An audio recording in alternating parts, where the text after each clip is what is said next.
Do some sketchy shit. Doo-dah, doo-dah.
Good evening, and welcome to Stupid O'Clock. I'm your host. Neither one of us are Joe Dog. He is. I'm not.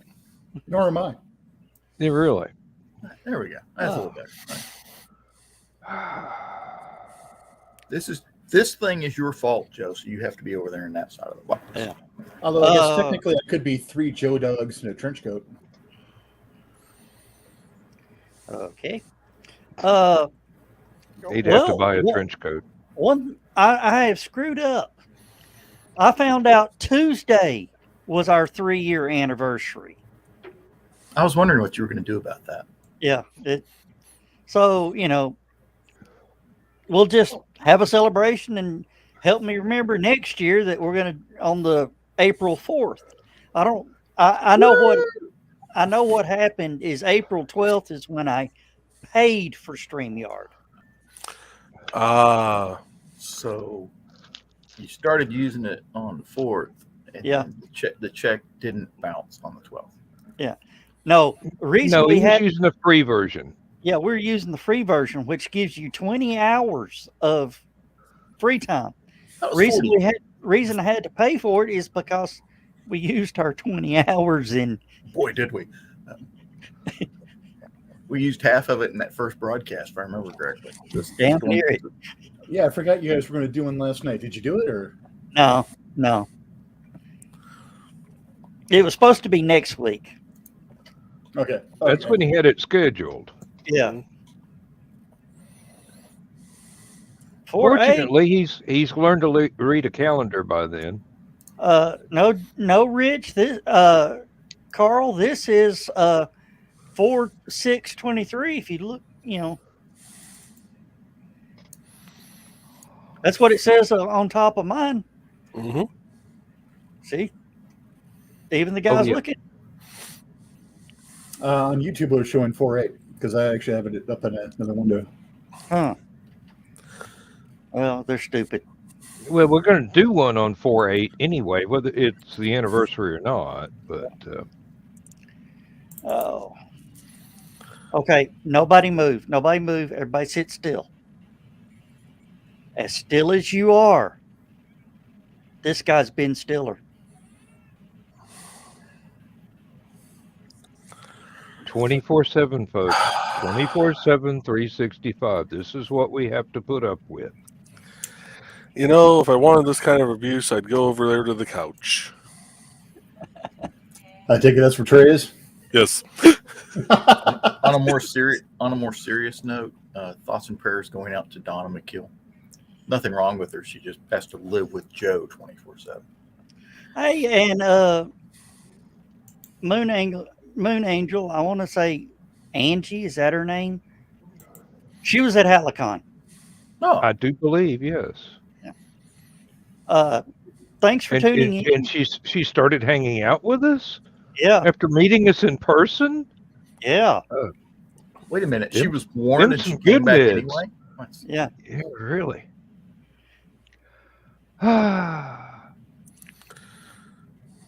Oh, I am trying to pull a screen grab real quick. Don't confess your criminal activities on Yeah, the air.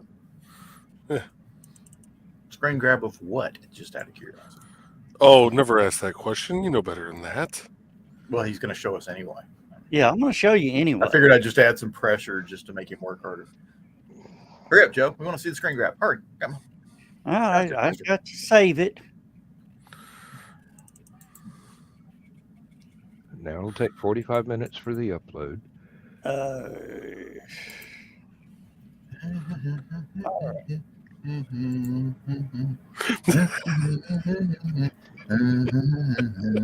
And I got to delete the Ben Stiller picture. I can only pull that one once.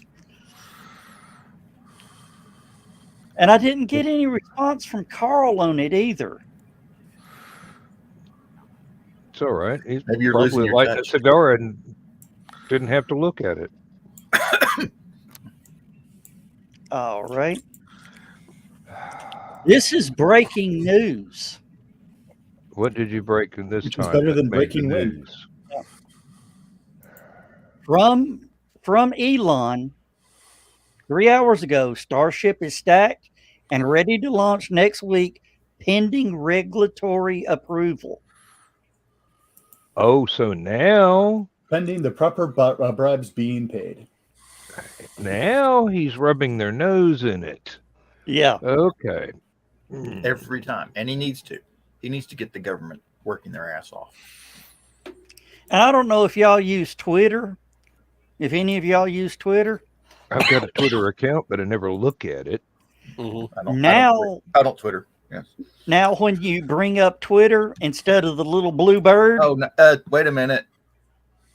Zach's here and he says, not happening next week. Oh, Zach's here? Yep. Dawn just came in. Keisha just came in. Well, send Zach a link and let look. I'm working on it.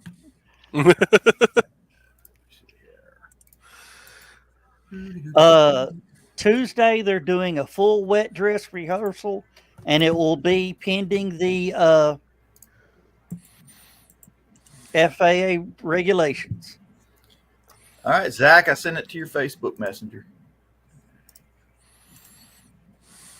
Suddenly, when you said wet dress rehearsal, I got excited for just a second.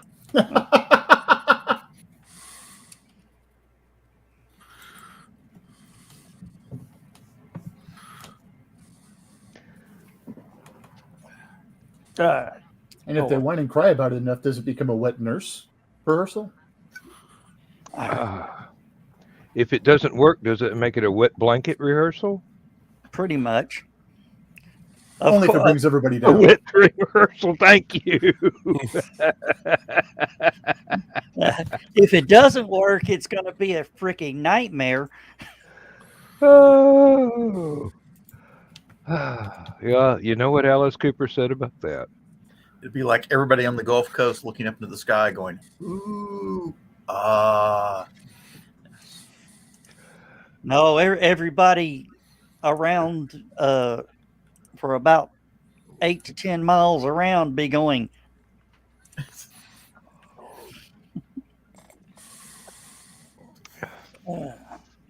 They say this thing is almost as potent as a small tactical nuke if it goes off at the wrong way.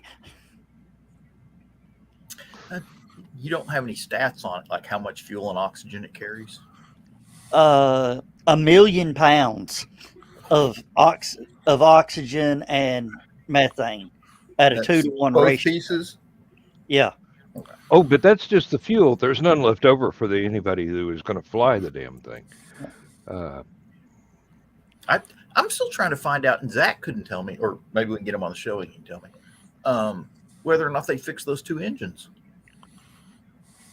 They're just going to go without them. Well, it went back to the production plant, so they probably swapped them out while I was in the building, That which would make be sense. wise. Well, did they swap them out or just fix the pieces? Because apparently one of them was just a sensor. I don't know what was wrong with the other one. There he is. There's the man of the hour. Oh, well, I hope not. Only the Somebody got a methane, haircut. Donna, only Yeah. the methane. Yeah, somebody's looking to getting ready for a road trip. Someone's boarding a plane in 16 hours. Ooh. So, Oh, and here I thought Texas, you had here a we hot come. date. no. Well, hot date with a plane. Will. Hot, very, very, very expensive date. Well, okay. you know- Well, most of them are. Hey, Zach, all I'm going to say is Ellie's going to be down there and she's going to need somebody to carry stuff for her. Is she making it? Yeah. Why? I mean, I'm excited that she's able to make it, but that girl just broke her leg. Yeah. Well, she says it was 5 weeks ago, so Yeah, still, ow. Texas isn't good for her. Texas is not forgiving. So Yeah. I hope it goes well. and she's on crutches. She gave up the walker and she's on crutches now.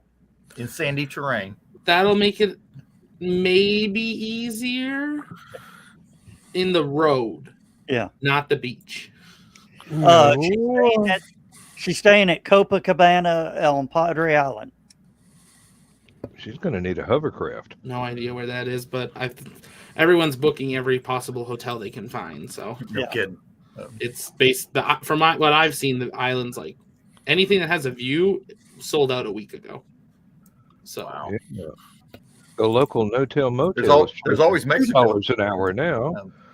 So is the 17th a good day? Is that So this is something I've not barely slept for last week because Yeah. it keeps changing every 3 hours, which is really fun. FAA advisory says 17th to the 21st now. Elon says next week. SpaceX says testing next week, launch the week following. Notems and Notemars say this week. A Mexican Notem says the week after. A booking SpaceX has at a location for 3 days is not next week, but the week after, which we assume is for media and invited guests because it has a viewing of the pad outside the exclusion zone. The NASA planes were really confused about because one of them is going into repairs, so there'll only be one available. So the question is, will they want that at SpaceX in Starbase, or are they going to send it to Hawaii for re-entry? All right. There's your there's Boca Chica Beach down there, yeah.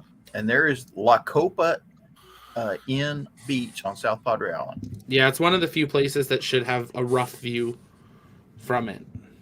Some of the hotels are talking about like opening their roofs and stuff. Yeah, that's about 3 miles, so that's not too... From the pad, that's 5. That'll be about 5.5.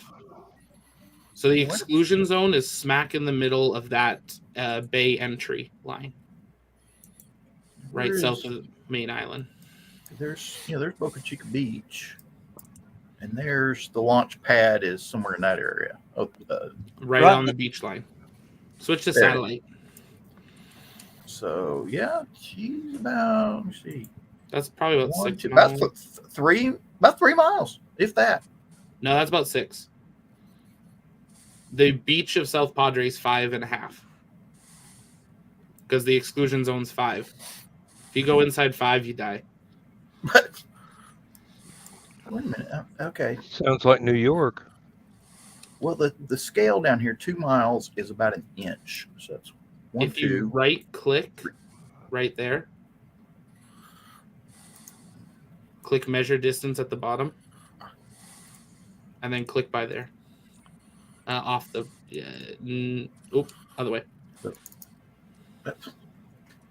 Yeah, you can tell I'm real good at this internet stuff. I only learned you could do this a couple weeks ago. And then right click and distance to here. Second one at the bottom. Click it again, or The distance to here one up. oh, All the way. Yeah. distance from here. And Oops. then It gave me the road distance. I thought about that. That's supposed to do. He clicked the wrong one. Oh, did he? Okay. Okay. Yep. Well, that's Clear giving measurement. data. Something's zoom in on that yellow on the track on the road there. What is that? Probably construction. They're probably Yeah. redoing the road. Construction, or that's where the gate is. One or the other. That's probably busy because a lot of people are stopping there and taking pictures of the pad from a distance. Because that's when you bend that curve, that's the first time you can see Starbase when you've come in on that road. So a lot of people stop there for like their first photos, and then they get closer. Hey, Carrie. Hey, Carrie. Keeps asking me to do.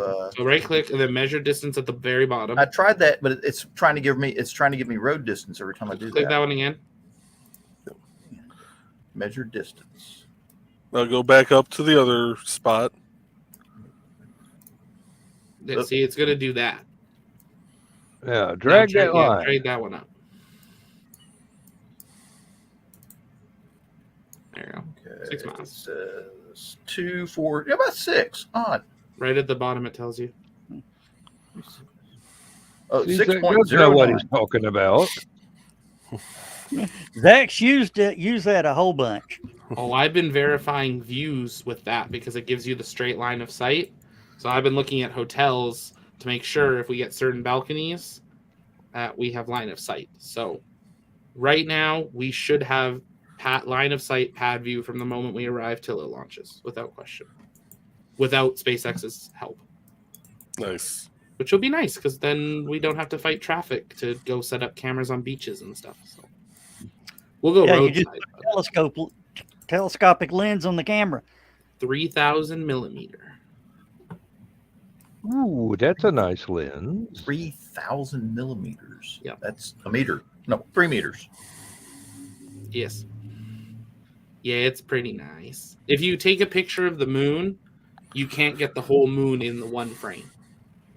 And then if you use the digital zoom, it goes to 6,000 millimeters. But then you start deteriorating the photo. Mm-hmm. It's having to make up stuff. Ah. So when you're shooting 5 miles, it'll be good. Okay, so with this camera 5 miles out, you can count the hairs on a fly's ass. Possibly. We'll find out. It just showed up 3 days ago. But you should be able to take pictures of every single little bolt when I'm standing at the base of the tower. So we'll have some pretty tight close-up shots, which will be nice. So. And Carl says sometimes that shows the traffic congestion. Have you heard the story about the guy that bought 300 cell phones in Germany?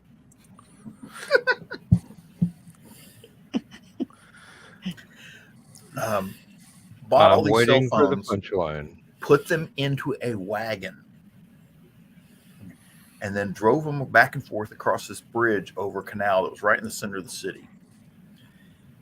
and it basically told the traffic pattern analyzer that there were 300 cars stuck on this bridge not moving, and marked it as a huge traffic jam. And then started going to the little pubs up and down the street. Can I use this for Starbase? Oh no, no one can get out of Houston. No. We'll see. Basically every flight's sold out, and a lot of people are coming this week. A lot of people are trying to come next week now that everything's been pushed, because everything until this morning was pointing that it was happening Monday. No, Joe Dog would use all 300 cell phones to ring somebody's phone off the hook. Is he the same person that tried to pop popcorn with the cell phones in the circle? I don't know. I don't know, but it's on. You can find it on the internet. Yeah. It's on the internet, so it's got to be true. Yeah. Ben Franklin said that, and I still don't believe him. But yeah, it actually made national news when he did it. I don't believe Ben Franklin when he said that, but I do believe Socrates when he said cell phones suck.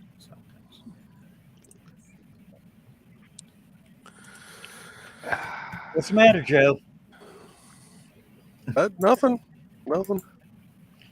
And see, Zach missed my joke earlier. Dadgummit. Oh, and you've done erased it. One? And I've erased it, yeah. Oh, darn. Thank goodness for small favors. I watched the Zach. replay.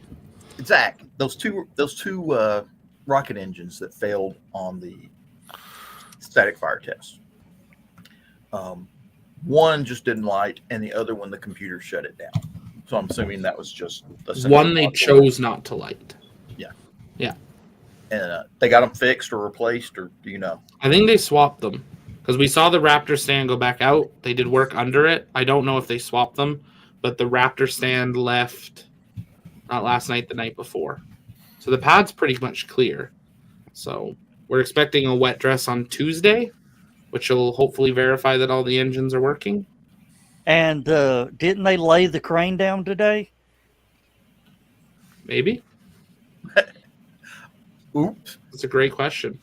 I've been running around with my head cut off packing, so I know one of the crane, most of the cranes are down. There's the one, the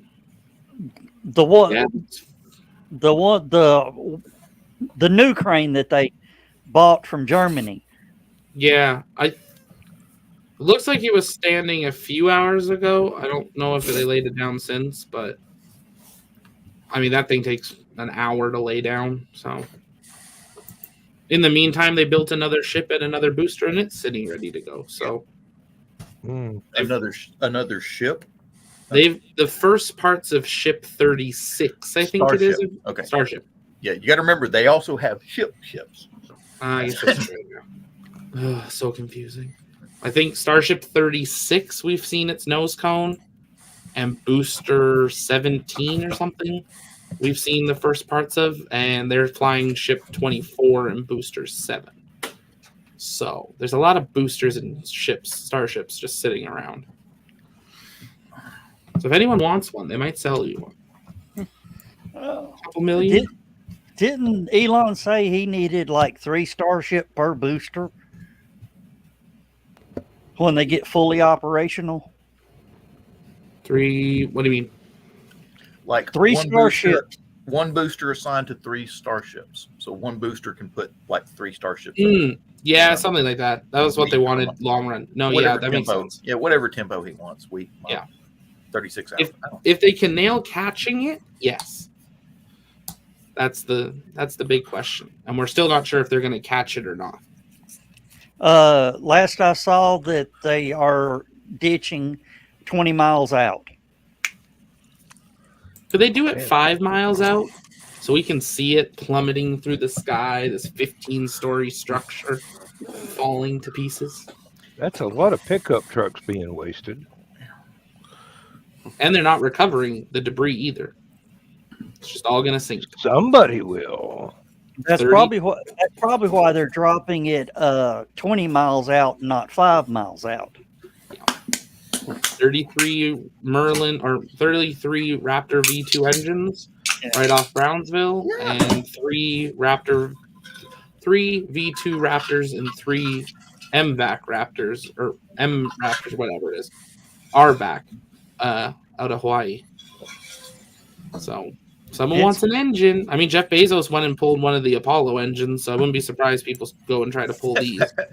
Jeff Bezos goes and pulls off both pieces, recovers them, and then starts using all the Raptor. Yeah, engines to do stuff. recertifies them and flies them because they can't make their own engine.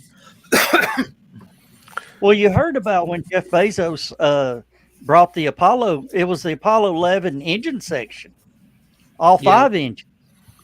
When he brought it back into shore, NASA was standing there going, "Thank you." We'll take it from here. And Joe Dog, you're starting to rub off on Donna now. Why? Look at the comments.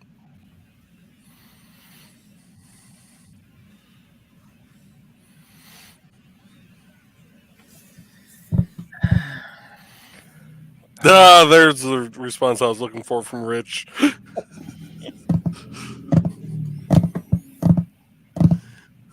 Here's Zach. We'll put it up on the screen. Oh, but it's connected to what Dawn just said. So basically, there's the setup. Here's knocking it out of the park. Oh, Dawn. There was a joke, and I wish I could remember the whole thing, but this Greek guy was walking down the street, and he ripped his pants. So, I know it. So he jumps into the phone booth and calls a local tailor. It's a Greek tailor.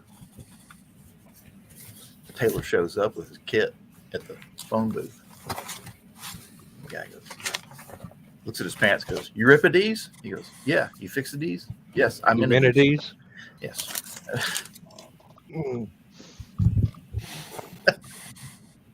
Oh. Now, Zach, we were talking about what happens if it does the unthinkable on the pad. What's the blast radius supposed to be? And how much? No. How much?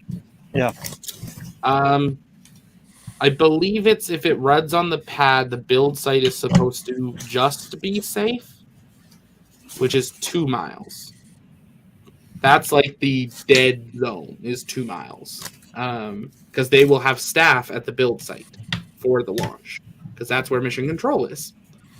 So there will be 30, 40 people probably in that room, and it's not a reinforced building. They're just there. And then no one else will be within 5 miles. The entire area is being cleared. Theoretically, could shrapnel fly 5 miles? Probably. I mean, this is double the power of SLS at launch, so it's a lot of power. And how much? John was asking, how much fuel are we talking? Yeah. And it's methane, right? Methane and oxygen, yeah. Methane and oxygen. Let me find it. Joe said 1 million pounds of each, but there's an image that I was thinking of specifically. Like, okay, the ship, the Starship, the top half, takes 38 semis of CH4 and 54 tankers of O2. The booster takes 113 tanker trucks of CH4 and 165 tankers of O2. So it's math. The ship has 569,000 liters of CH4 methane and 808,000 liters of oxygen. The booster has 1.7 million liters of CH4 and 2.469 million liters of oxygen. And that all gets burnt up in like 7 or 8 minutes. Oh, yeah. So if they have a abort at launch, we're probably talking a day minimum recycle, because they'll have burnt off so much out of the fuel. The tank farm's only just enough basically to do one ship and booster. So we'll see. Now, are they going to pipeline from Sanchez to the launch pad for the O2. Maybe the fact that they're no longer planning on it being an operational facility and that it's research and development, probably less likely because they're not going to want to spend much more. Like we're still not sure if we're ever even going to see the second tower at Starbase because it just might not make sense. There's a whole nother tower already built waiting to be stacked in Florida. It's done. The entire another tower on top of the one that they've already built. So we don't know where that's going because it's not going for Falcon on 40. So there's a whole nother pad basically ready in Florida. So it looks like everything's pointing to they just want to prove as quickly as they can to get NASA on board so they can start testing. Slick 40 will have its crew tower, have its first cargo test flight with Dragon on it by the end of the year, and then first crewed flight probably early next year. Once that happens, it's certified. Theoretically, NASA may give them the okay to start using Starship at 39A. And if that happens, things at Florida will start changing very quickly. Yeah. 39A will become Falcon Heavy and Starship only. We won't see Falcon 9s from it. And the Star Factory's already built in Florida, it's a good looking building from the pictures I've seen. Yeah, the only thing that's not built is somewhere to build the ships. And from what it looks like, they're going to just ship the ships from Texas like ULA does. Throw them on like barges and just sail them over the Gulf. Shipping ships. Okay. Ships shipping 15 to 20 story tall boosters and 15 story tall actual rocket ships. I think they'll probably lay them down and they can't. They can't. Nope. They structurally cannot lay down. They're like a pop can. The metal's only 3 millimeters thick. Yeah. Starships can never be laid down. Neither can the boosters. And they always have to be pressurized as well. Because if they don't, they indent and start to collapse like a pop can on themselves. Mm. So eventually they're going to have to start building in Florida. But well, I know another way to get them to Florida. Yep, fly them over there. It's going to take a lot of convincing for Orlando and Tampa to say, sure, fly your experimental rocket over our cities. Disney will put their foot down and close their airspace. But we'll see. Well, Disney's already had enough trouble on their hands right now. Yeah, they're having some fun. Yeah, Christian Basil was there over the weekend. Yeah, Disney's having enough trouble. Christian Basil was there over the weekend. Let's not go there.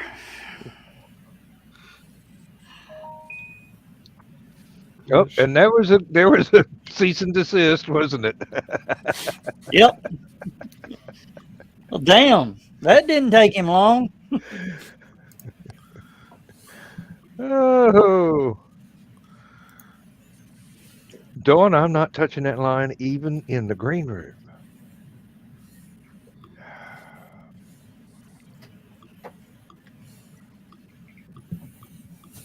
Oh, what? Stop it. All right, I'm sorry. Oh, my phone has this mood. All right. Ball peen hammer would fix it in a hurry. Oh, no, I need it, especially concussive maintenance always makes you feel better. Oh, yeah. I love concussive maintenance with a aluminum ball bat and a tree. So earlier, I had to do percussive maintenance on my printer. Oh, yes. It's an old printer, and actually the HP site says for certain things, you actually need to lift it up about 4 inches and drop it because dust can get in the gears for the scanner bed. Because I don't scan very often, so it seizes up a little bit.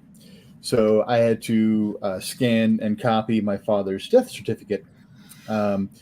because there's certain things that you have to have the nice, pretty, notarized, embossed one, and then certain other things, they're just like, screw it, a copy's fine. We don't care, because I got to get my dad's taxes filed.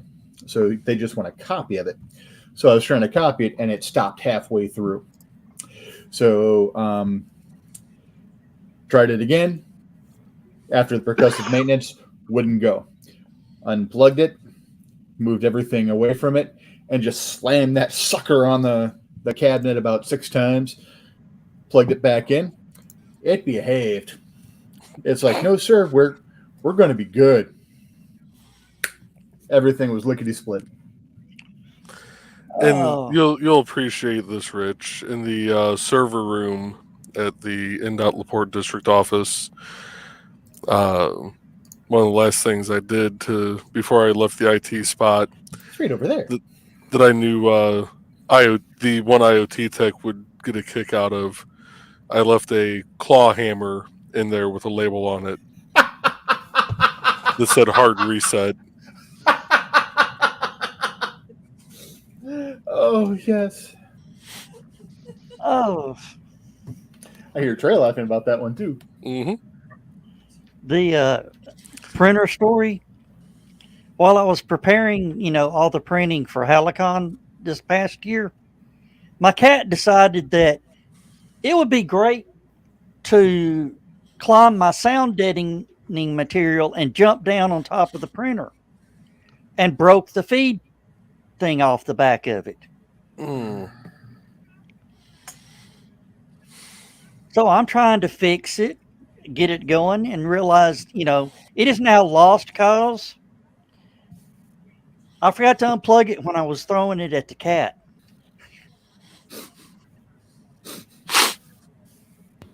And here comes another cease and desist from PETA.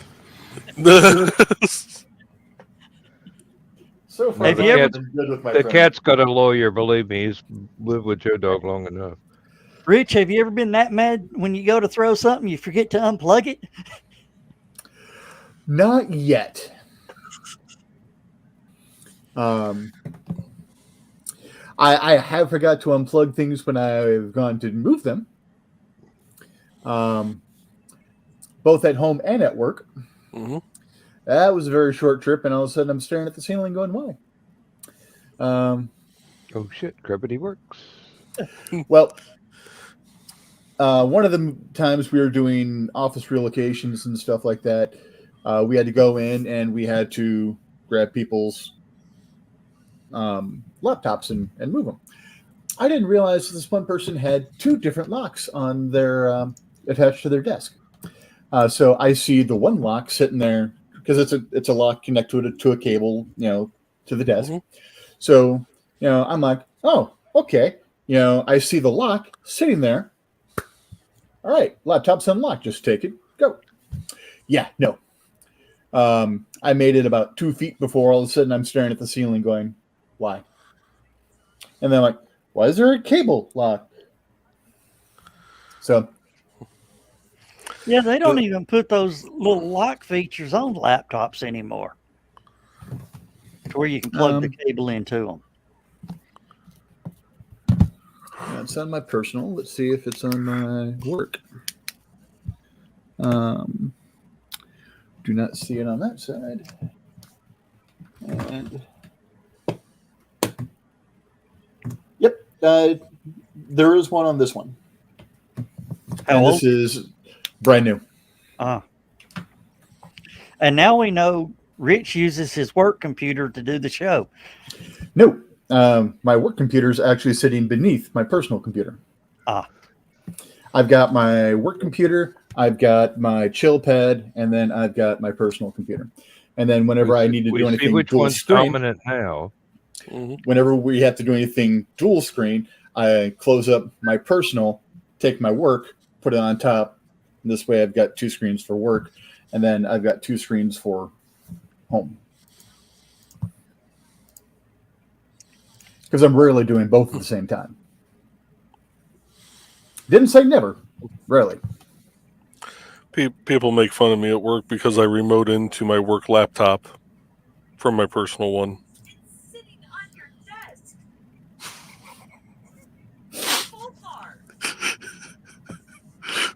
I'm guessing you guys heard that. I take it people is Trey. She's one of them.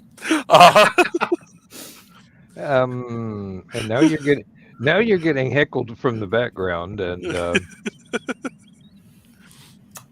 I've remoted to home computers from across the room because I was too lazy to get up. Well, back before I had the Mac Mini, I had a Mac laptop, and I basically only used that for coding. Well, I didn't want to have to keep unplugging one of my monitors and fishing the wire around and plugging it into that, so I just remoted into it. We got in trouble at work. You know, I work construction, driving a dump truck, and we got in trouble with the computers. I'm afraid to ask how you pulled that off. Somebody accidentally leaked the back door to the city's web server. Nice. And we found out how to log into the time clocks.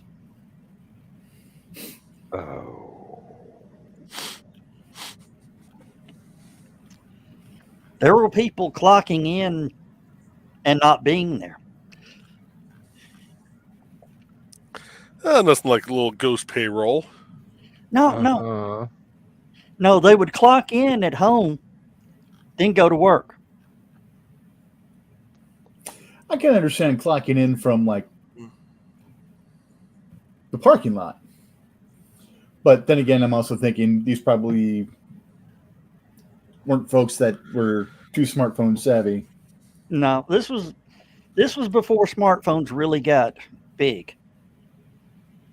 But yeah, people would clock in at the house at clock in time and then drive to the yards to get in their vehicles and go.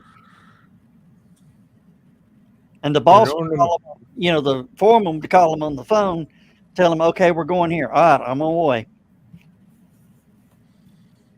In one way, that would be an enormous time saver. In another way, It'd be horribly abused.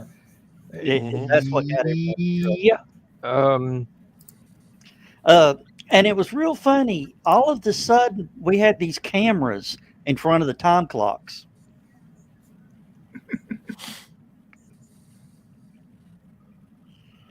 That cut out real quick. Mm-hmm. Yep, we had somebody at our factory that was leaving in the middle of the night without clocking out, and somebody else had their time card and clocked them out at the normal time. Their supervisor couldn't find them for half a night.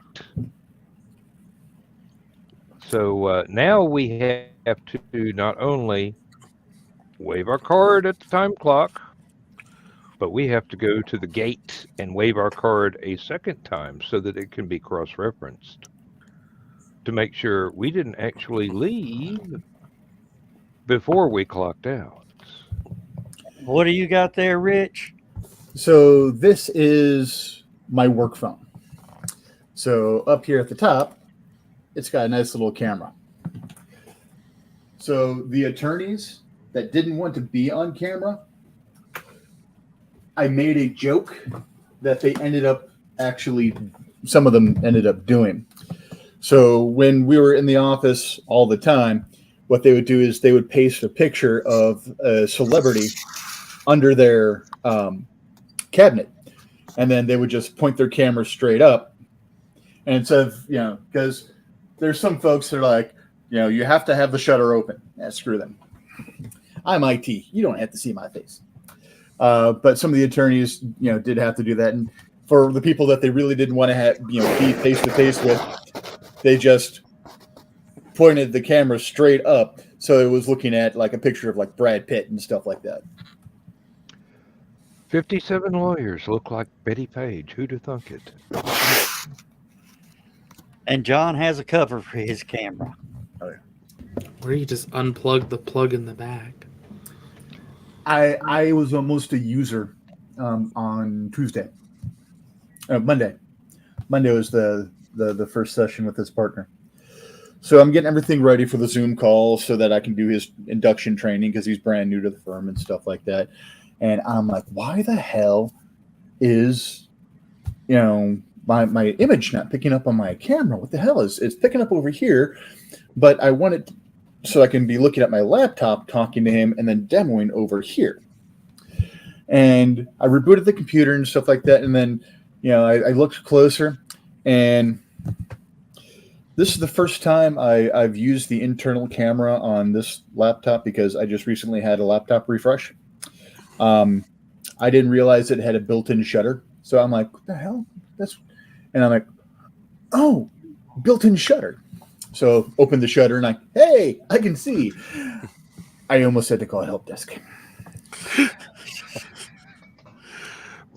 I broke my cup holder.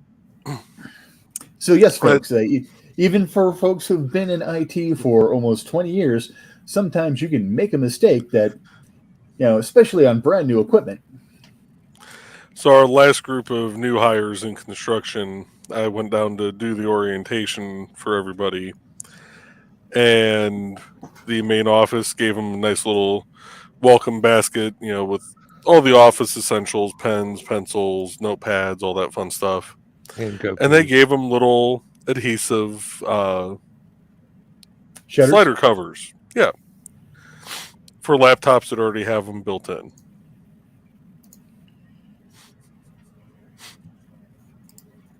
It'd be my luck, I would close them both, open the one going, okay, this will work, and then sit there and go, why can't I see myself? Oh, Zach. Because the fact is, the adhesive would cover the other one, and you'd be like, what's going on here? Mm-hmm. Zach's having day reminders of fruit stand days. So many days. Yeah. Zach used to work for the fruit stand computer company. It's been a year. I worked for Apple. Pretty sure I'm clear now. I'm at NDA or whatever it was. Worked for the Satan box. Hey, Gary's got a question for you. What's a hacker's favorite season? Fishing season. Love you, Rich. Had a smishing attack against me personally yesterday. Did they try to get looking you to join the Illuminati? Well, no. I got a text saying, and it had my actual bank's name and some other stuff, and it was saying, your card's being linked to Apple Pay. I'm like, I do not own an Apple device to have my phone linked to Apple Pay. I'm like, I'm sure this is not the number that my bank would be texting me from, because my bank texts me from another number. So I called to verify just to be sure. And complete, smishing attack. So I'm just like, all right, block. Yeah. You'll need to pay with a Walmart gift card. And then the lady on the phone kept trying to explain to me smishing. I'm like, that's literally what I do for a living, is explain different attacks and stuff like that. I'm like, yeah. And then halfway through, I'm just like, yeah, and they do this, this, this, and this, and trying to and they're like, oh, you could have had so much fun with that. Why did I could have? Yeah, why is it spelled with PH? I can't stand the spelling. Telling people to send emails to phishing@apple.com. Well, just wait until you're trying to explain vishing and smishing as well as phishing. I'm good. I cover rocket. Phishing. It's a phishing attack. Have you seen Pierogi's new trick? Which one? Was that the one where you're talking about he's sending the information to the FBI or something like that? AnyDesk. Oh, that's right. He's screwing with their ability to remote to folks. Yeah, he's now got the other remote connecting company. So yeah, they're whatever they use. He's like, and it's like, and he just texts the IP. That's all he does is text the IP number. Boom. I love the videos where he's using the voice changer and he sounds like a little old lady, and he's keep them on the phone for half an hour to an hour, and they're going into a virtual box that doesn't affect a goddamn thing, and it is just beautiful. Watching him and Jim Browning and Trilogy Media do their stuff just to screw with these folks is just truly, truly wonderful. And I really enjoyed their partnership with Mark Rober. Yeah, that was fun too. and I've got one at work that really bugs me. It's a legitimate thing, and because I have a company email, I've automatically been signed up for this company clone of Twitter. So I've already got all the messages for it directed. They go right into the trash without me ever having read them. Yeah, and Carl's absolutely Carl 100%. I don't even pay my bills from the emails from the bank. I see the email, then go to the website and go from there. And that's exactly what I do for all my critical accounts. Yep. Is if I see a message come in via text or whatever, I go to the known website, or if it gives a phone number to call, and I'm like, that's not the number I'm used to calling. I call the number I'm used to calling. Yeah. In fact, I have my all my pertinent banks' phone numbers stored in my phone, so that I can just go, let's call from here instead. Well, I can't get removed from this global mailing list of everybody that has a company email that uses this Twitter clone that is only for company people. Like I said, I've got it to where if I get one of those, it goes straight to the trash, but then I have to go and manually delete it from the trash. Yeah. I've been wondering what would happen if I just report that as a phishing attempt every time I get one. Would they finally get annoyed enough with me to take my email off of the list? Because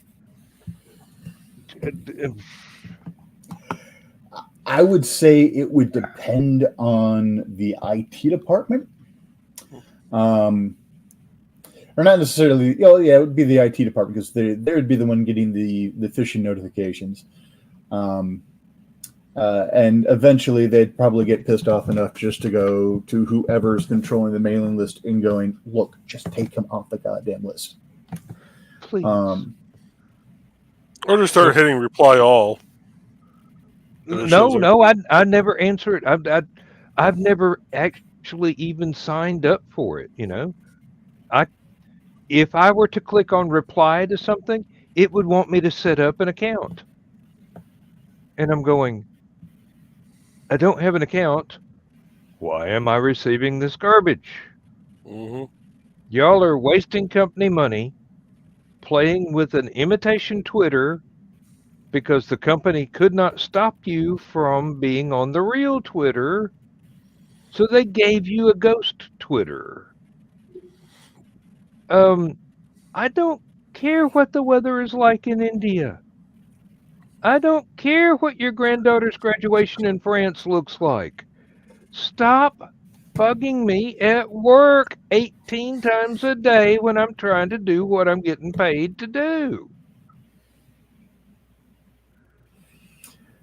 How we fixed that at the firm is in Outlook, we had a bunch of basically bulletin boards that people could go into if they wanted to and do all that crap there instead of sending emails to the entire firm and stuff like that. In fact, our stance is if it's going to an internal mailing list that is 10 people or more, that means that all that information should be in the BCC instead of the 2 or the CC, because our C-level executives got tired of the people who were leaving the firm saying, "Hi, everybody. It's been nice knowing you all. It's time for me and the spouse to, go share, frosty beverages on the beach somewhere," and people inevitably replying to the entire firm, "Save me a margarita." The CEO and the COO is like, we don't need to be seeing that. I wish I was on their list. Get it blocked. Now, and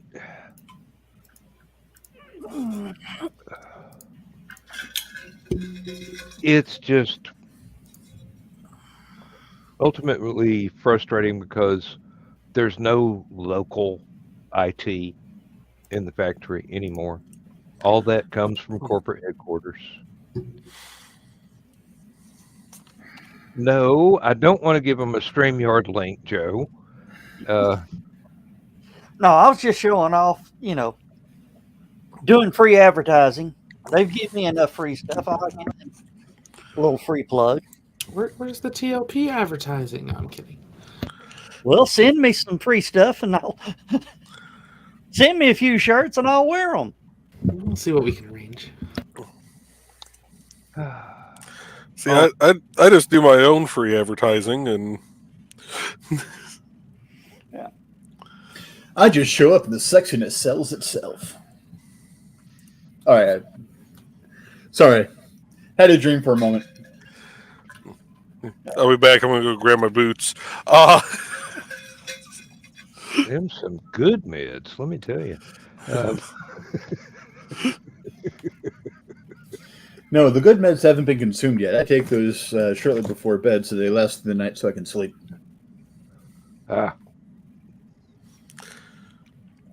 Well, speaking of sleep, I should probably try and get some, so I'm actually going to take off early tonight, guys.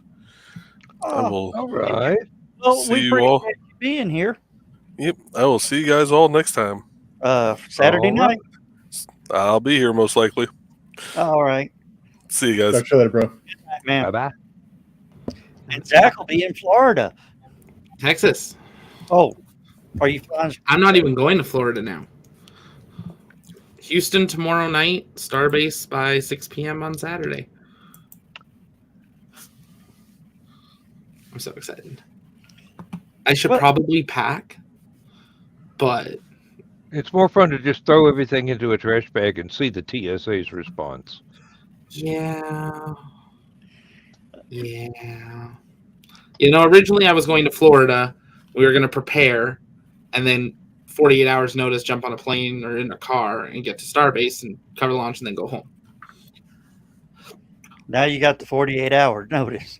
Well, now we've had 48 hours notice for a week straight. And we've been watching flights and hotels, and it was like, we're going to go. So we're staying at two different Airbnb things. But is there any one indicator that we're like, oh crap, they're going for it? The ship's fully fueled. Well, that's Tuesday. Yeah. Well, and that's where everyone's like, well, is Elon just playing with the media now? It's really odd because SpaceX put out a tweet saying testing next week, launch the next week, pending approval, like you said. And then an hour later, Elon tweets, Starship stacked and ready, launch next week. Which is it? The FAA advisory was from the 6th to the 12th. We had a new FAA advisory that came out a couple hours ago from the 17th to the 21st. So there's nothing covering most of next week. So they can't launch without an FAA advisory. Yeah. They need an FAA launch license. They need a US NOTAM. They need a new Mexican NOTAM. They need a NOTMAR. They also need a NOTAM and NOTMAR for Hawaii, which I think one of the two is still valid. It was valid for like the whole month. But yeah, so no one really knows. Could it launch next week? Yeah, absolutely it could. Will it? Too much. I mean, if you asked me that yesterday, 95% of everything was pointing to the 10th. Everything. And in about an hour and a half of it switched and started pointing to the 17th. And it's that quick. It's come out that there's actually 2 teams at SpaceX working. There's a team tracking to the 10th, and there's a team tracking to the 17th, supposedly. Who knows?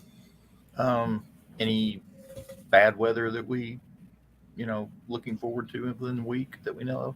I haven't even looked at the forecast, honestly. Well, it's raining down there right now. It's always raining down there. It's the winter. Good. It's the part I'm not looking the for. brush fire will only go like 3 or 4 miles. Yeah, they won't even need Fire X. They'll just let it rain. But yeah, that's the other thing. We don't know even like what their launch criteria is.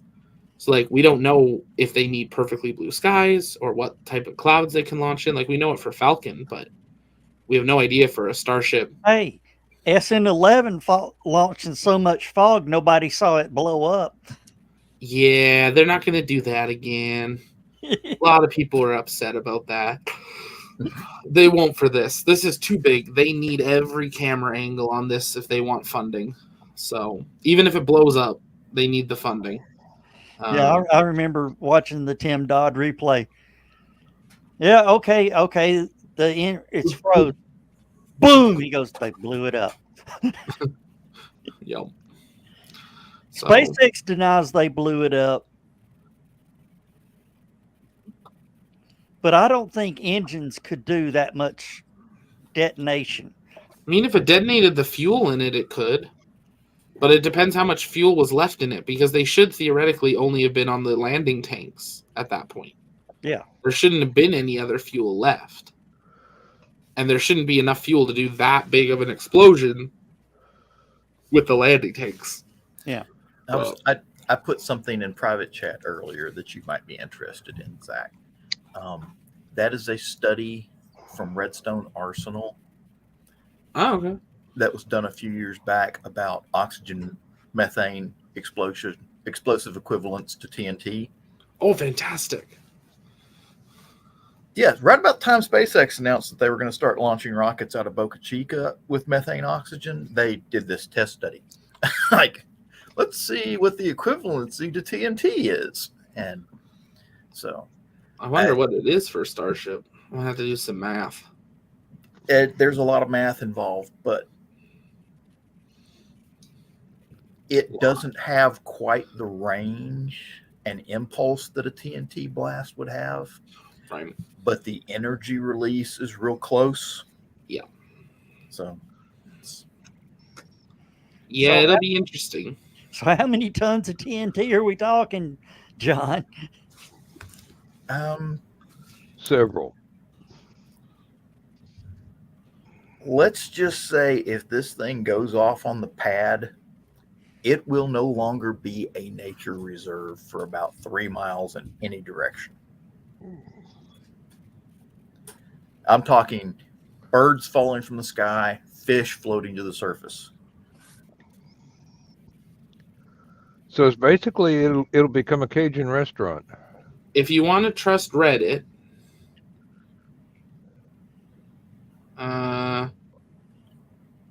people are saying between 11.5 and 14 kilotons of TNT.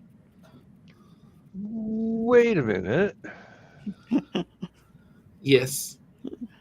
We're talking Hiroshima, Nagasaki range. That was Yes. 2.2. Yeah, if Saturn V exploded, it was 2 kilotons of TNT. This, we're talking a multitude of that. Yeah, BFR, the original Starship, was estimated to be over 16. So they've pulled it down. But it's a different kind of explosion from TNT because it's a gas oxygen mixture. And am I dropping thousands of dollars to be as close to this as I can? You bet I am. Do they have SPF 15,000 sunblock? No, but that is why we have arranged housing, that the moment we see a boom, we can run in, and there's going to be a separate room we can go in. We also had to book, one of the places we booked, you required extra insurance to book it because it's like a resort place. And they're like, would you like to put a $1,500 deposit or pay $60 to buy insurance to cover $5,000 in damages? Paid the $50 for the extra insurance. But my question is, if Starship goes boom and your home falls over, that's not my fault. But, yeah, it's So basically, this thing is a 15-story tall fuel air bomb. 30. Yes. 30. Well, because the ship's like almost 20, and then the booster's almost 20, and then there's a ship on top. Yeah. And we fill the whole thing in less than an hour. Yep, I've played Stealth Fighter often enough to know what one of those things will do. A little bitty one. Well, the tower's what, 430 feet tall? Something like that, yeah. So this thing's 370 feet? Sorry, 469. Should we have been surprised it was Elon? 469, and it goes up what? The ship is 394 feet. So we're talking a 38-story building. Yeah, at minimum, yeah. And then we're going to try to catch 20 stories of that with chopsticks. And then try to belly flop 15 to 18 stories of that to slow it down to land it in chopsticks. Because, yeah. Plan. And then we're going to go try to do this on the moon and Mars, too. It'll be easier on the moon and Mars, less gravity. No chopsticks. No chopsticks. You have to get there first to put up the chopsticks. No landing pad.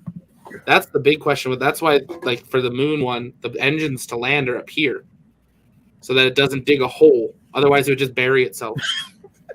Hey, that's one way to get your base built.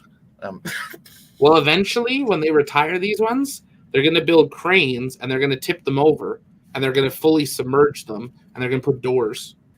And Well, you said it can't lay on the side because it'll... yeah, but on the moon, it's different. Yes. Less gravity there. And theoretically, they could build structuring in it to hold Also, less atmospheric pressure. Yeah. Back when they were doing No atmospheric pressure. back when they were doing Skylab, they actually had an idea of using a Saturn 1B section, the second stage section, the one that actually makes it into Third space. stage. Third stage. That once it gets into space, actually having a device where you could go in, open it, and put furniture in it and make it into a space station. Yeah, make Inside the fuel tank usable. Because that's the Inside. issue with this, is the livable space is only between my fingers. Right. So on the moon, eventually, when this isn't ever going to fly anymore, you've got a lot of room that if you could find a way to retrofit it, would work. Now, the question is, if you build these and eventually you lay them down, you've got floors that go like this. They may have it where the floor, all the furniture inside, tilts 90 degrees. And just Or have you ladder. Or just take a socket set and unbolt it from The whole from what is now the wall. Hey, at 1/6 gravity, all you had to do is just jump. Really? It ain't. Well, at some point this year, we should know more about what the inside of that looks like. How do you change a light bulb on the moon? You know, it's like you've got to be a ballerina. You just jump up and spin at the same time. You don't. You tell the robot to do it. Hey, Yeah, but that would explain why he's got Zeus and Apollo there. That's going to be his first. Yeah, they act. took them out for a walk yesterday or the day before just to make sure they were still up and at them. They haven't been seen in a long time. Well, Yeah. they're probably trying to escape, knowing this thing's getting ready to They heat might. up and try to They launch. might die. The robot dogs are like, we're getting the fuck out of here. Like we're not I'm going this to become a stupid. congressman. Screw this. we're not that stupid. Bye, Elon. You know, We've been talking to that chatbot on Google. We're not going to stand for this. We're not even going to sit for this, even if we have been commended. Yeah. Yeah, that would be great. The dogs become sentient at 2 minutes, T-minus 2 minutes. And this is how Skynet began. You know something was up when you see the two dogs running up the street. I wonder, do they have little speakers where they can bark? Yes, woofers. Woofers. I would assumed this much. Yes. And the one that flies around, obviously, it has a tweeter. And if it's going under the water, it's a subwoofer. Yeah, the jokes just write themselves, folks. I swear. Oh, and And they've got some that go out to explore, and they've got some that just stay there, and those are the base woofers.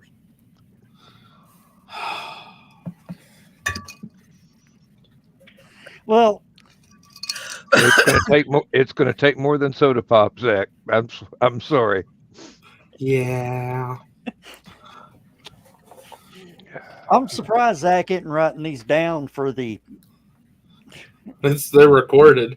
Hey, Well, that there's that. Yeah. I'm going to take Kiri's- these straight to our OFT coverage. Yeah.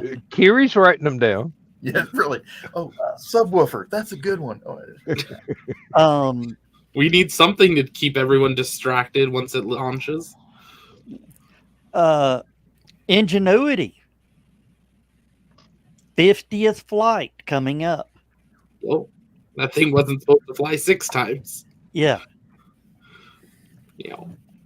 Well, I mean, we've had others that were only supposed to be a 90-day mission, and years later. I can't wait. One of these days, you're going to see a starship with Delta Airlines livery down the side of it, it's flying into and out of Atlanta. Maybe. If One that day. thing crashed into Atlanta and blew up like 30 square blocks, no one would notice. Wow. That would be Urban renewal. Yeah. Urban renewal, yes, indeed. Property taxes would go up. It definitely improved it. Oh, And they'd put in 30 Waffle Houses, 30 Dollar General stores, 30 Subways. Oh, And FedEx- one perfectly round swimming pool.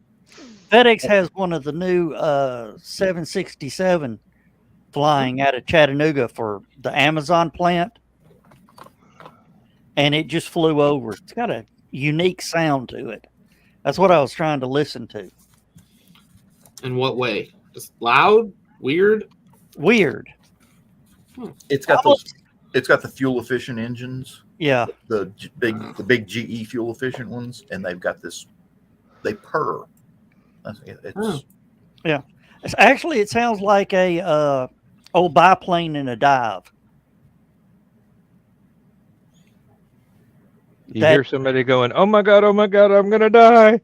Now the funny thing is, I got an Amazon fulfillment center 6 miles from my house. A lot of stuff I order comes out of that place. Before I got Amazon Prime, it would ship out of that center, fly to Memphis. Then it flies to Atlanta. Then it's trucked to Nashville, trucked back to Chattanooga to be delivered.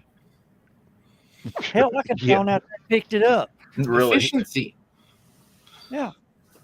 And when they only charge $2.99 for something they ship to me, I And got you know it's going to take a month. I got my money's worth. There's one of those online computer parts stores that has a shipping node in about 2 counties away, and you go online, you order stuff, you give it your address, it says, okay, this will take 2 weeks. Shows up within 36 hours. Because they go, hey, Bubba can take that down there in the pickup truck and just a little bit. It's only going to take 90 minutes. Bubba could throw it in the front yard quicker than we could wait on the post office to come pick it up. No, that's the brown trucks. These guys actually open the porch door, set it down on the porch, pet the cats, latch the porch door again, ring the doorbell, and drive away. They still ring your doorbell? When the battery works in the doorbell, yeah. We haven't had our doorbell rung by any delivery person in like 3.5 years. Really? Not the green room. Uh, Well, no, see, we have a special case. They've seen my wife. They ring the doorbell.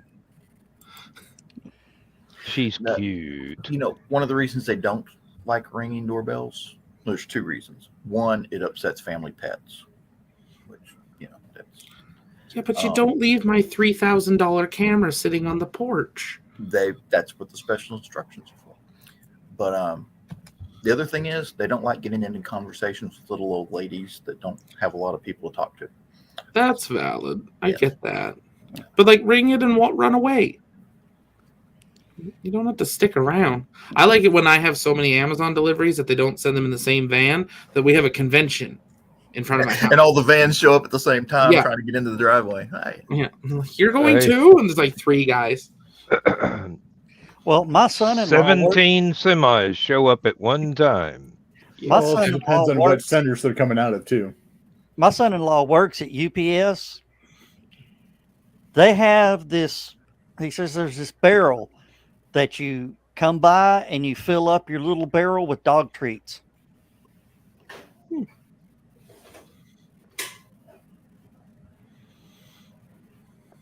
Makes sense.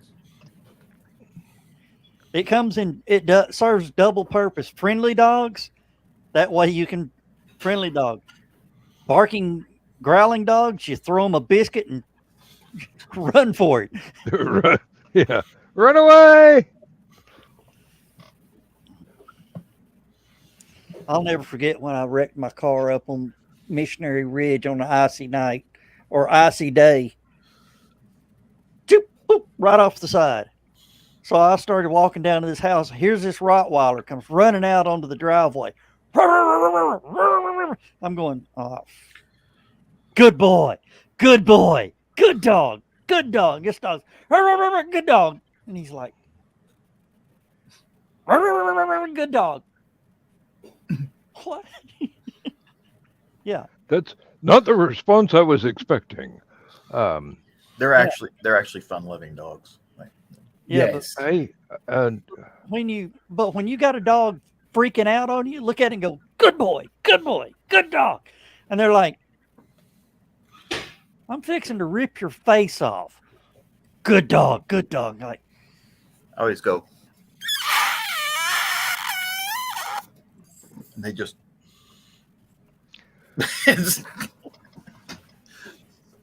you ought to try that, Rich, around your dog. Go and just watch the look on. Because they'll break their neck trying to figure out what you're doing. Yeah. My dogs are stupid. They break their necks trying to do anything. Although they're very, very lovable and very loyal. So if everybody's taking a nap in the afternoon or whatever, and we're sleeping, Bucky, I have now dubbed him our head of security, will actually come down the hall, sit outside our bedroom doors, looking down the hall, waiting for Kat, his sister, anyone to try approaching down the hall.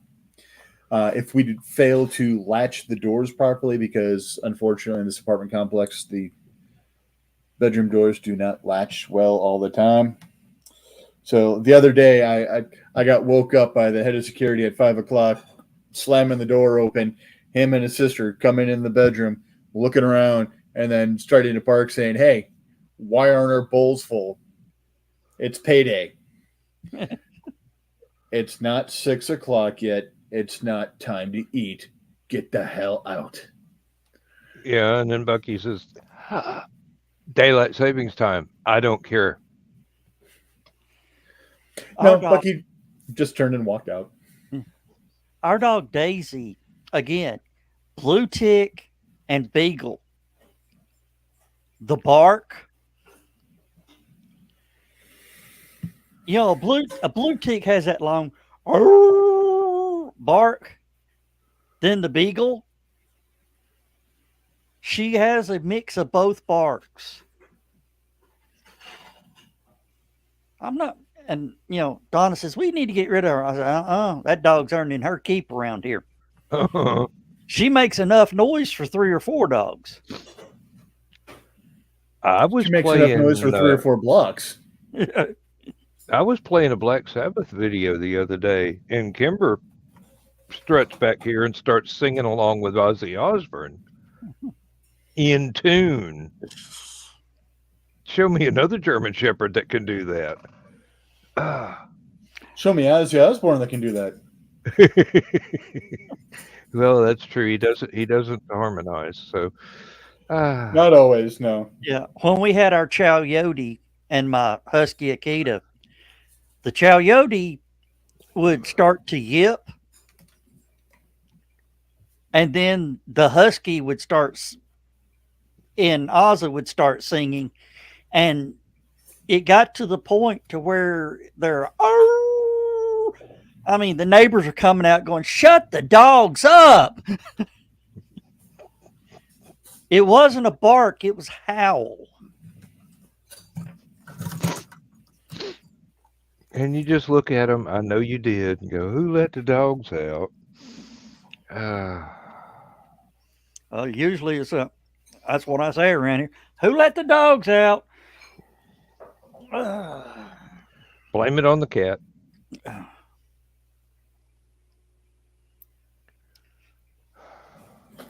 Oh, and Donna's mad at me again about the cats. How so? Again or still? Again. New reason.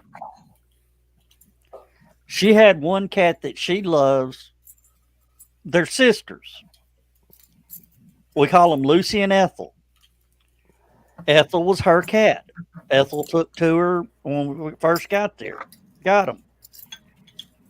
And Lucy sort of took to me. Me and Lucy had a disagreement one morning in the hallway as she was climbing up my head.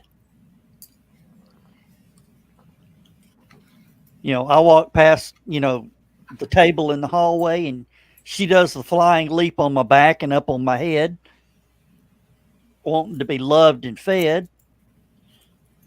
I'm not in the mood at 5:30 in the morning when I got to pee. So she took a flight lesson. You invented the catapult. Yeah.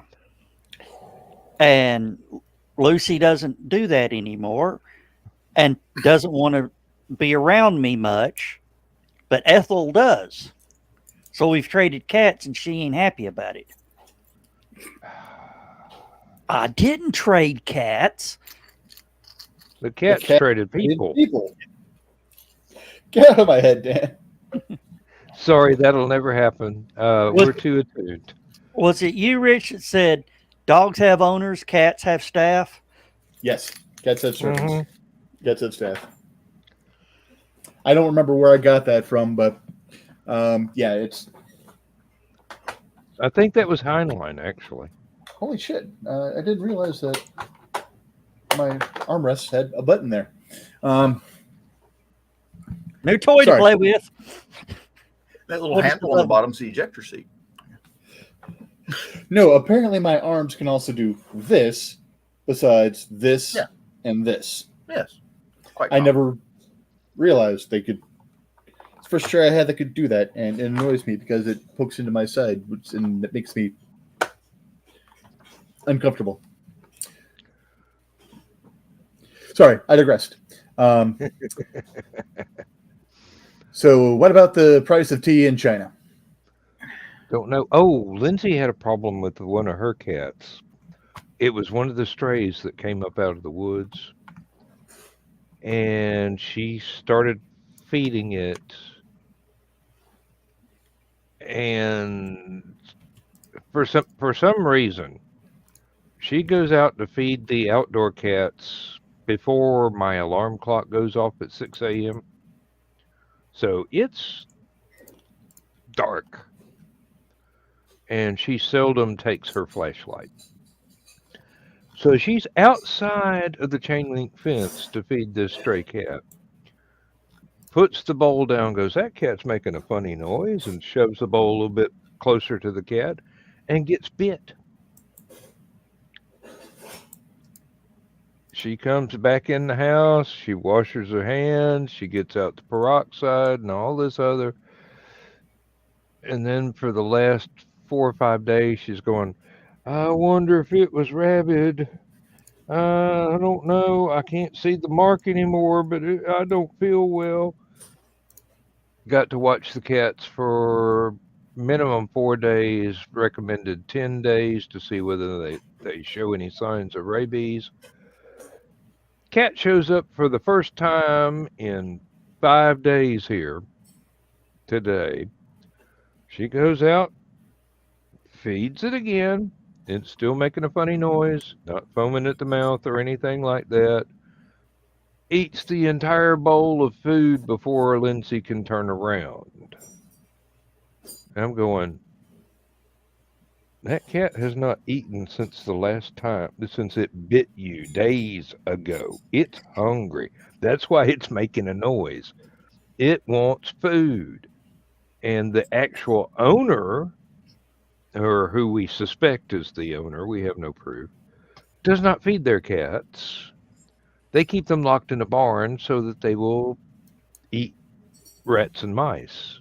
They don't get cat food. They don't get a regular diet. They get starved. So thing escapes from the barn or never goes back to the barn, hangs out in the woods, dodges coyotes, comes back scared to death to the one person who is guaranteed to give it a bowl of cat treats. And she's surprised that it's taking absolutely negative seconds to eat and making noises like it's starving to death. I'm going, yeah, that's a cat. Welcome to my world. So you got another one? Not officially, no. If we ever take it to have it fixed, then it's official. Are you feeding it? I'm not doing nothing. I get up, I go to work, I come home, I drink beer. This is what's happened to people here in town.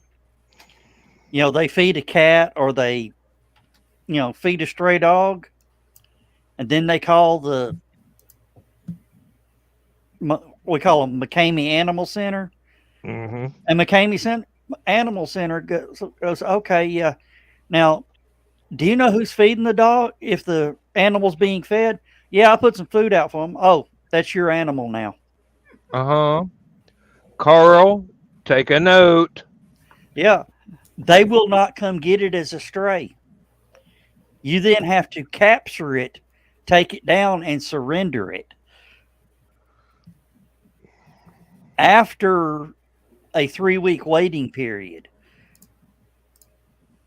Was it a raccoon? Carl, I know that you're aware my wife is from England, but she does know the difference between a cat, a raccoon, and a possum. So, nope. Hey, now, you know the other name for possums, don't you? I know several. Not a kitty. Oh, yes, I know that one too. Yes. And actually, there was a rather large one on the front porch, cleaning up the leftovers from the porch cats. And the dog was really excited to want to get out there. And Lindsay goes, "You leave that possum alone. It's not hurting nobody. They were through eating." Well, my southern accent and her British accent are really different, but the dog didn't want to take no for an answer, but I I suggested a fly swatter, and the dog went to bed. Yeah. Dan, if you want to get your Southern accent to an English accent, talk faster. Ain't gonna happen. So our previous dog, Phoebe, beautiful little Italian greyhounds, basically a greyhound the size of a chihuahua. Possums set her off so horribly, it's not even funny. She would go out and she would go charging the possum, not the possum, the raccoon. And the raccoon, she was actually chill with the possum. The raccoon, and it's like, that raccoon is like 3 times your size, dog. You know, it's going to turn you into its prison bitch. Leave it be. Mm-hmm. Now we had some raccoons that were coming up when Lindsay was feeding the non-inside the fence cats, which I'm calling porch cats because that's where she feeds them now. But the little garden spot that we had with railroad ties around it, she put food bowls on the railroad ties. Raccoon came up. Cats were sitting there eating. Raccoon picked itself a bowl, started eating too. Would look up, stand up on its hind legs every once in a while, look around, scan the territory for threats, go back to eating. I have grandchildren smaller than this raccoon. I have 12-year-old grandchildren smaller than this raccoon. I mean, it was damn near waist high standing up. I think Carl's trying to say goodnight in a polite way. No. Calvin's always upset when Carl doesn't go to bed at dark. Well, I've told y'all my raccoon story about camping. Oh, yeah. I remember that one. Tell it again. That's a good one. And my Dollar Tree box of chicken crackers. The one time we didn't take Big White Dog with us camping, the raccoons invaded us. I heard something fall over outside the camper. I'm going, what is that? I could hear it rattle. I said, somebody's getting into our food stash under the camper. So I throw my shorts on real quick and I throw my shoes on, get the flashlight, and I go out there. Out from under the camper, a raccoon runs holding the box of my Dollar Tree chicken flavored crackers. And I'm going, no, you put that down. He runs off in the woods. So, you know, it's a brand new box. He's not getting my crackers. This little son of a bitch runs into the woods, stops, turns around, looks at me, and opens the box. I'm going, no, you son of a bitch, no.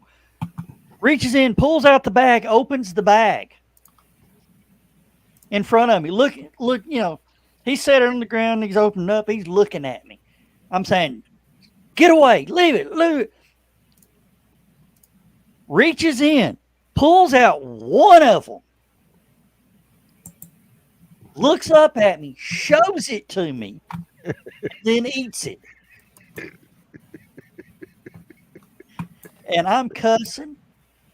You could see lights coming on and campers around trying to figure out what the world's going on.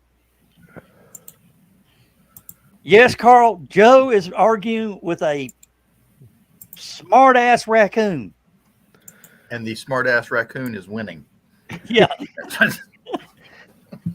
Par for the course. Then a few years later, we started having a camper rally up there at that campground where all the Apache camper. I mean, I had people coming from as far away as Minnesota, almost Zach's part of the country. And we get up one morning, and this lady is screaming bloody murder. Well, you know, we all go running up there. Her cooler is turned upside down. All the hamburger meat is gone.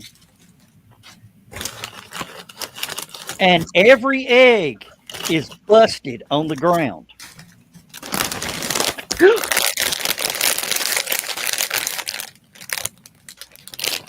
The raccoon got into her computer. Into her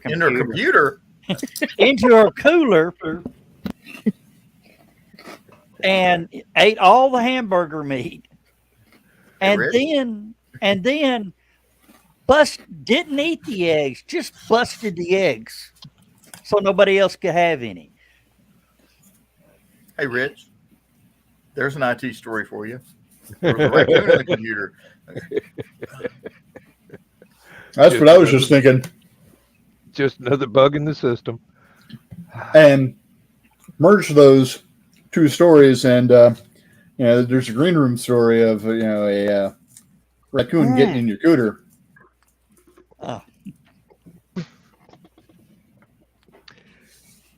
I'm glad I finished that when you said that. Yeah, I'm glad you put that up.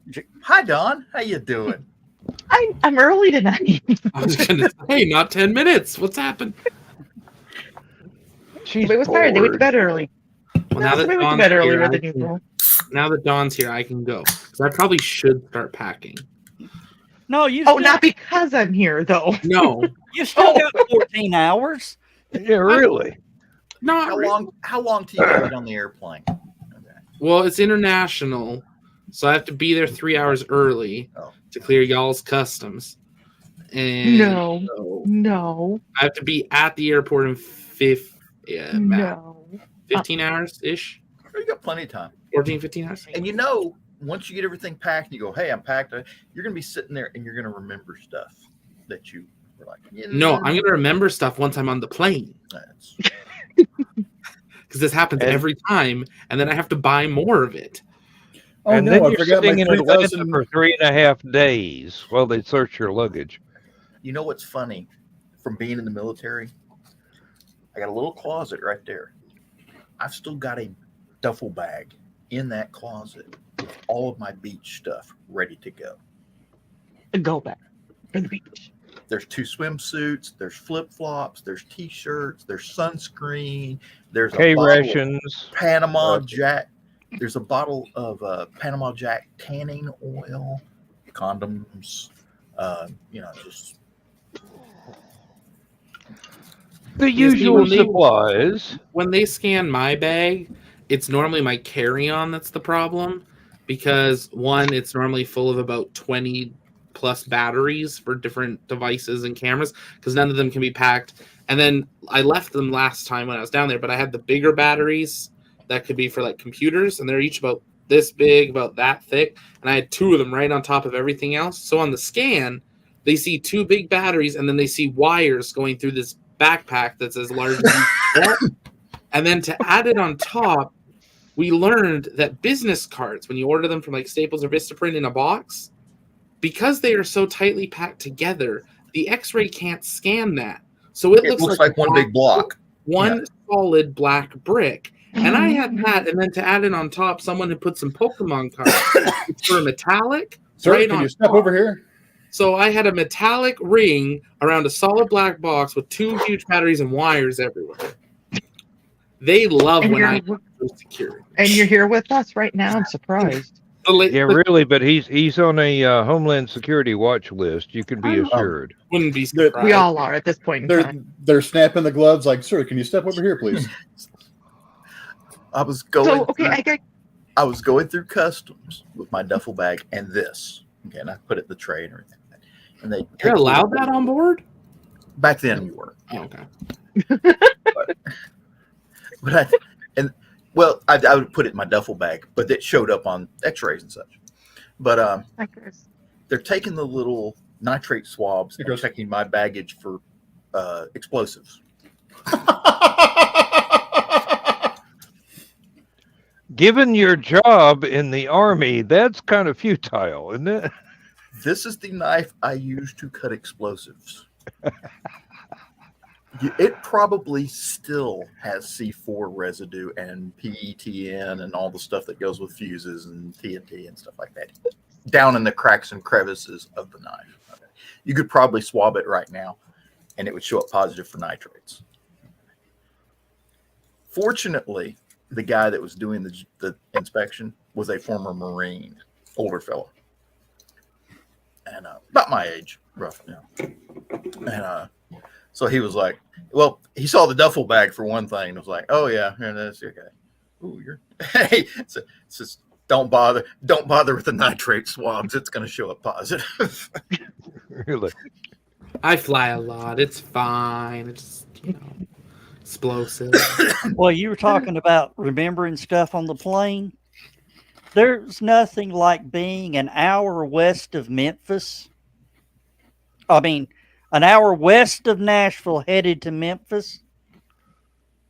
And you look back over your shoulder and ask your wife, where are all our clothes? You know, Better than where are all kids? She goes, I thought Hanging in the bathroom. I thought you brought them out. I said, I told you before we left, we need to get them.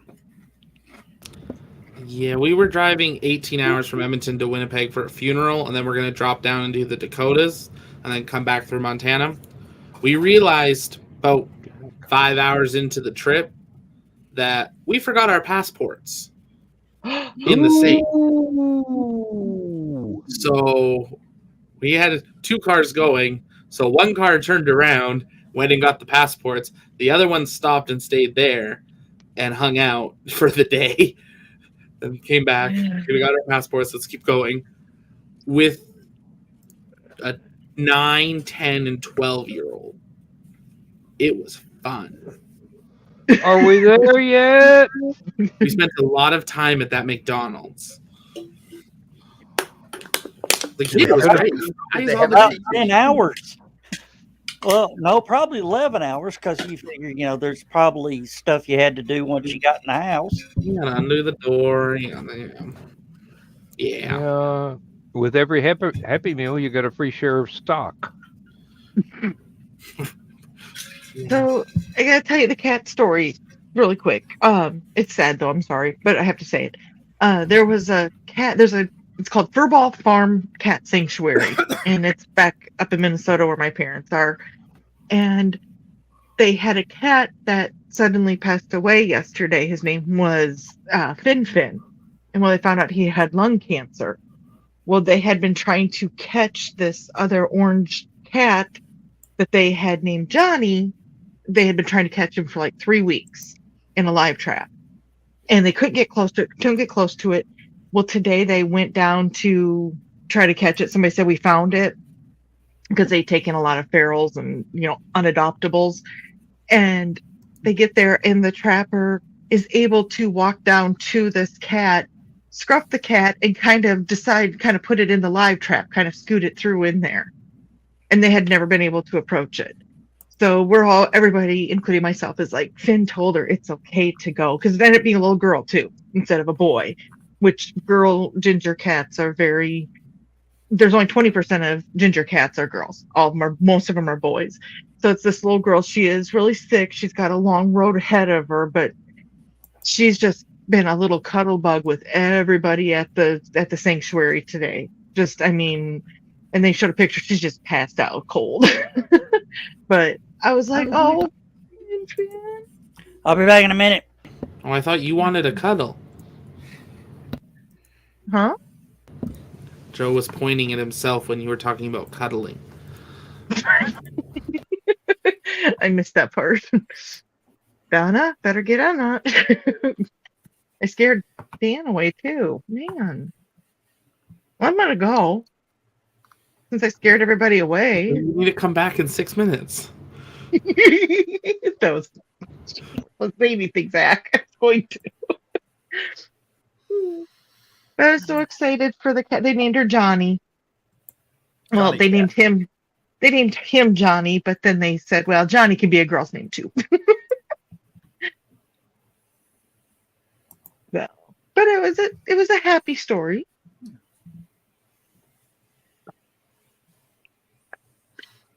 And we all got quiet. I'm not scared. I just had to go pee. Because he was You scared. know. That was more important than hearing my story. I heard your story. I didn't turn the headset off. I just turned the He microphone just muted off. it, yeah.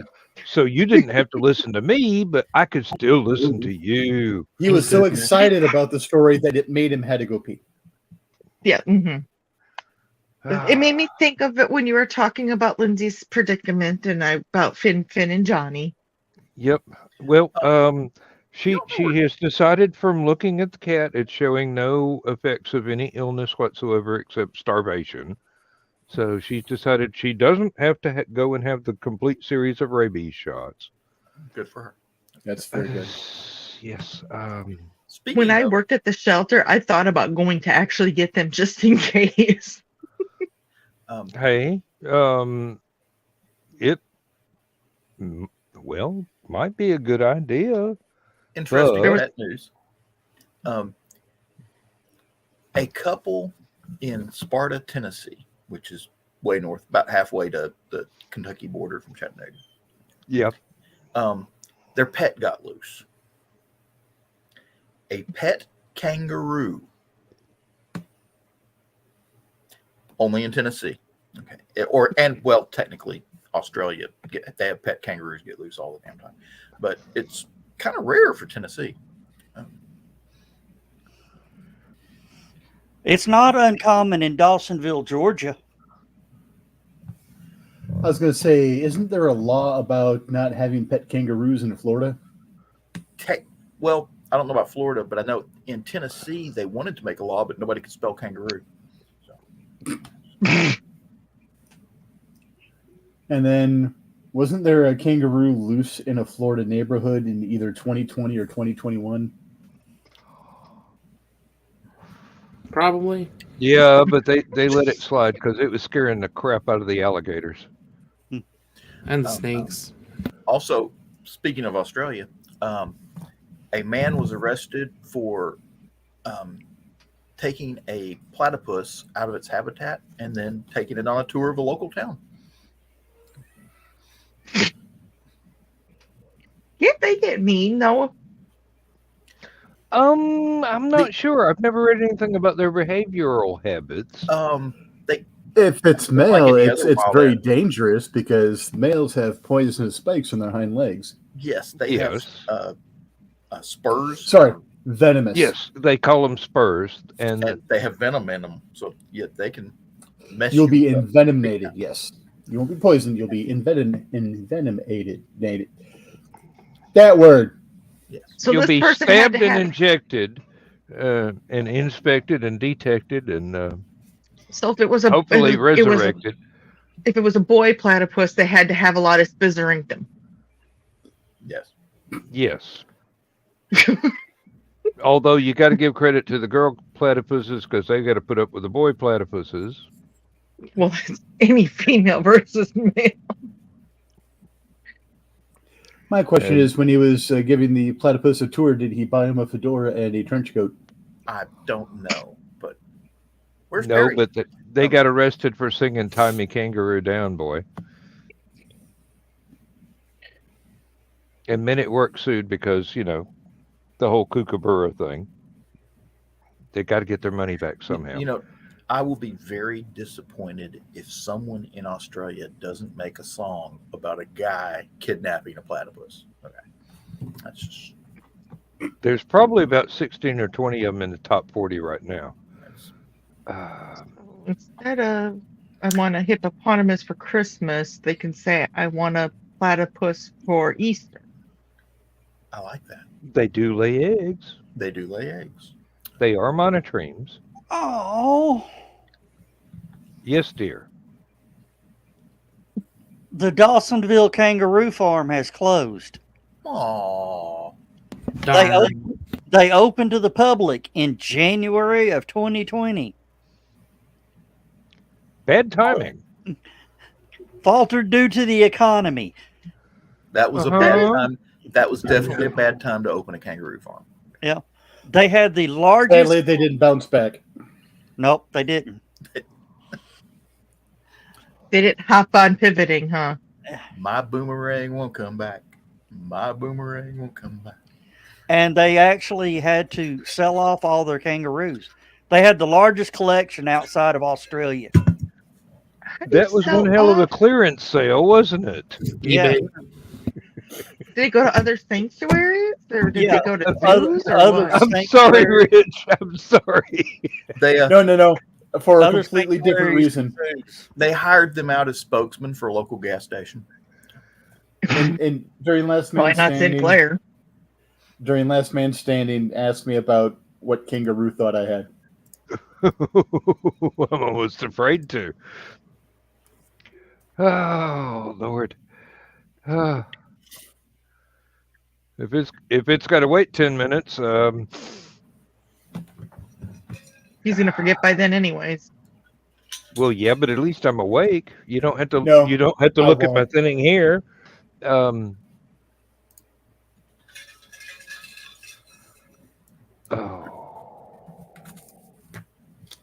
And now I'm worried about going to that Masonic Lodge thing for my brother. I don't know why I'm worried about it. Nobody's going to pay any attention to me.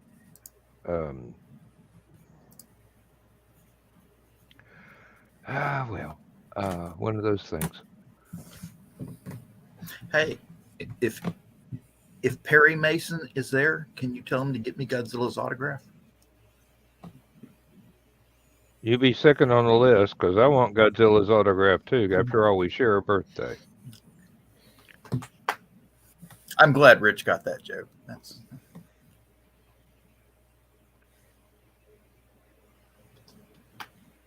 I'm assuming it's the Orson Welles connection.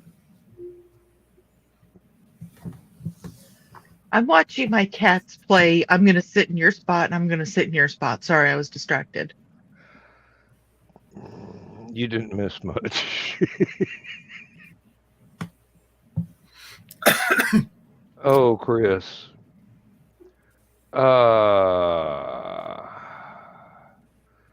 That's probably what I'm afraid of, that I'm going to have a conversation with someone because this is important to my brother and I don't want to screw it up. He's a nice kid.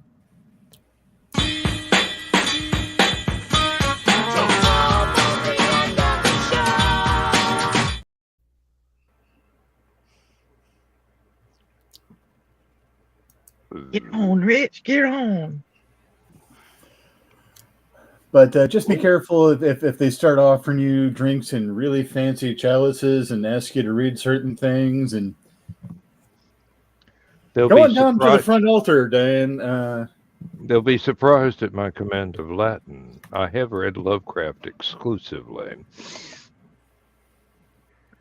Ooh, I can even remember the other languages. Not sure about my pronunciation. Lovecraft After Dark.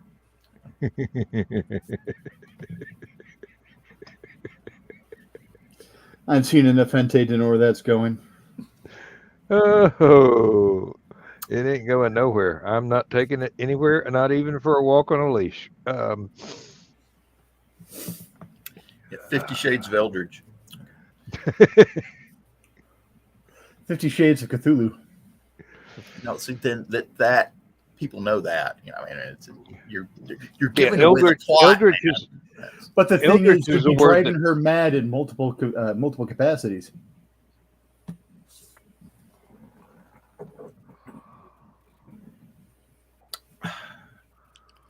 now I'm hearing Brian Eno driving me backwards. Why do you do that to me, Rich? You'll say something you think is innocent, but no, my brain has all this information packed in there loosely. No. It's never- I say never things been that I try to sorted for pass any off as reason. innocent. I say things that I try to pass off as innocent. I've got this feeling that my luck is none too good. Hey, John, Yeah. show my share screen. I found Dan's shirt.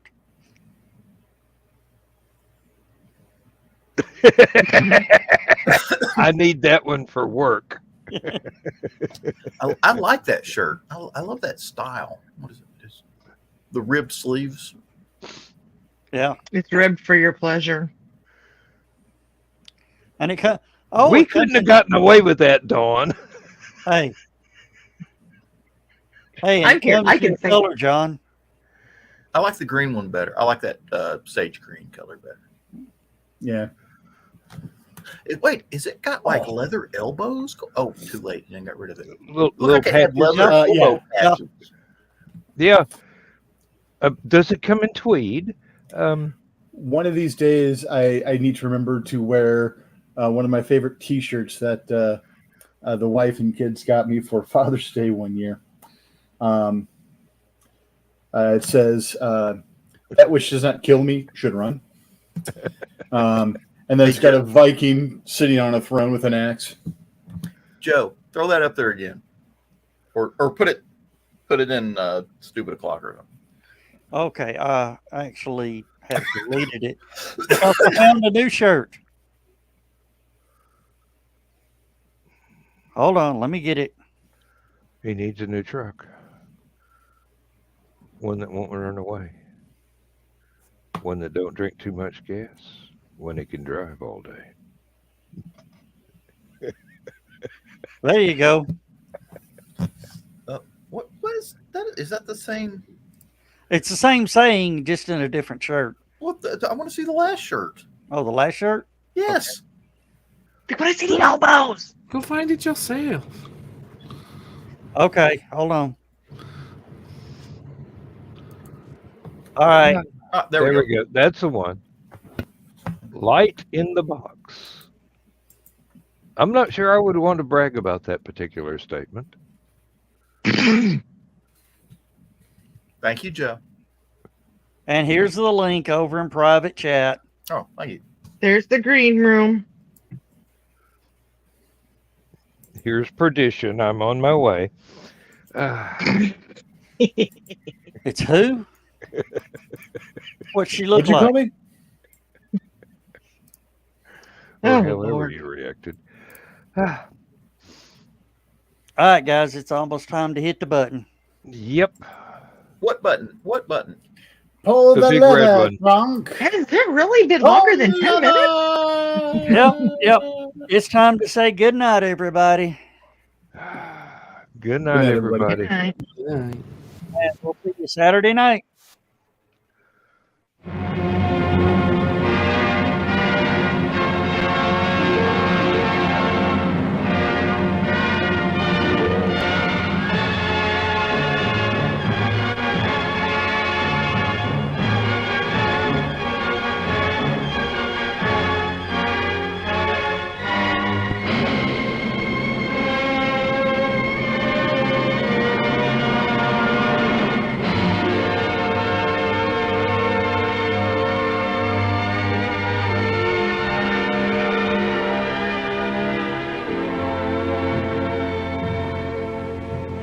Oh, I have slept the surly bonds of earth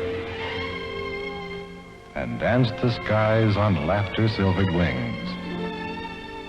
Sunward I've climbed and joined the tumbling mirth of sun-split clouds and done 100 things you have not dreamed of. Wheeled and soared and swung high in the sunlit silence. Hovering there, I've chased the shouting wind along and flung my eager craft through footless halls of air. Up, up the long, delirious, burning blue, I've topped the windswept heights with easy grace, when never lark nor even eagle flew. And while with silent, lifting mind, I've trod the high, untrespassed sanctity of space, put out my hand, and touched the face of God.